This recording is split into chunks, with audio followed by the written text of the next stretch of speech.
Nestled amidst the breathtaking beauty of British Columbia, Chilliwack was a town that seemed to exist in a perpetual postcard. Towering mountains pierced the sky, their snow-capped peaks reflected in the pristine waters of Chilliwack Lake. The air was crisp and clean, carrying the scent of pine and the promise of tranquility. But beneath this idyllic facade, a darkness festered. A darkness that whispered of secrets and lies, of violence hidden in the shadows of the valley. The tranquility of Chilliwack was deceptive. Beneath the surface of this picturesque town lurked an undercurrent of fear. Locals spoke in hushed tones about the biker gangs and organized crime that held sway. The police seemed powerless to stop them, their investigations often leading to dead ends.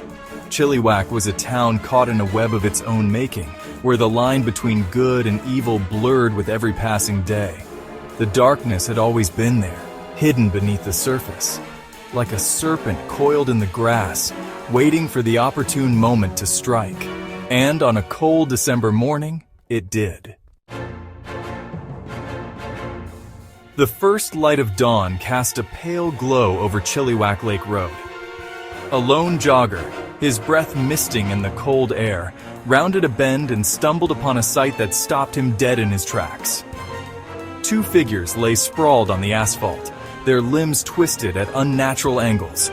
Blood stained the pavement, a gruesome testament to the violence that had unfolded. The jogger fumbled for his phone, his hand shaking as he dialed 911.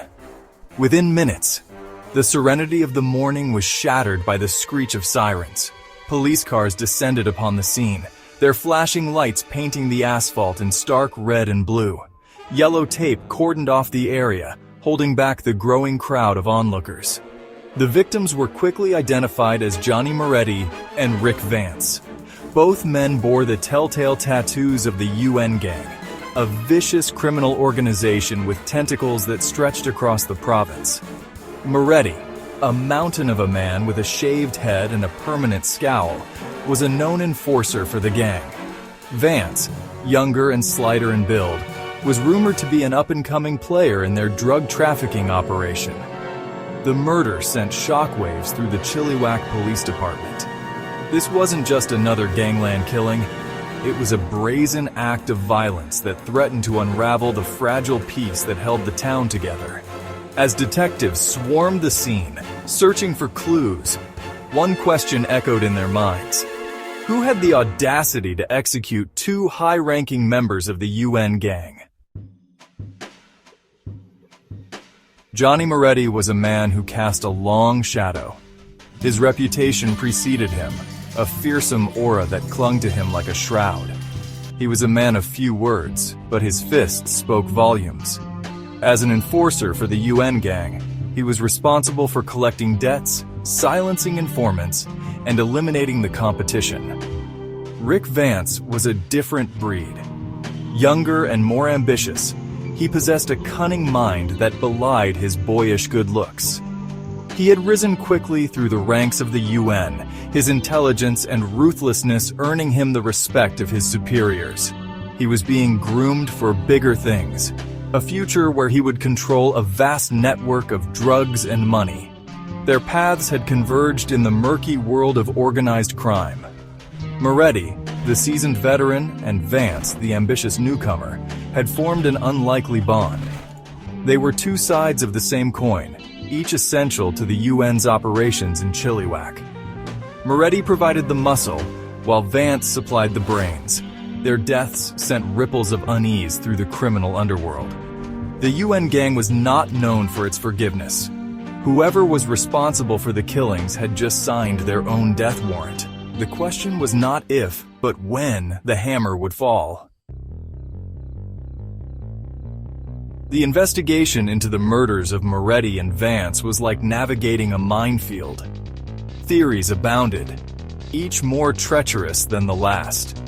Detective Sam Porter, a seasoned investigator with a world weariness that belied his years, found himself sifting through a mire of possibilities. The first suspect was the most obvious, a rival gang vying for control of Chilliwack's lucrative drug trade. The Red Scorpions, known for their brutality and complete disregard for human life, had been locked in a bloody turf war with the UN for years. Could this be their handiwork? A bold move to cripple their enemies? Another possibility was internal strife within the UN itself. Whispers of a power struggle had been circulating for months. Had Moretti and Vance become pawns in a deadly game of chess, their loyalty deemed expendable by a ruthless new leader?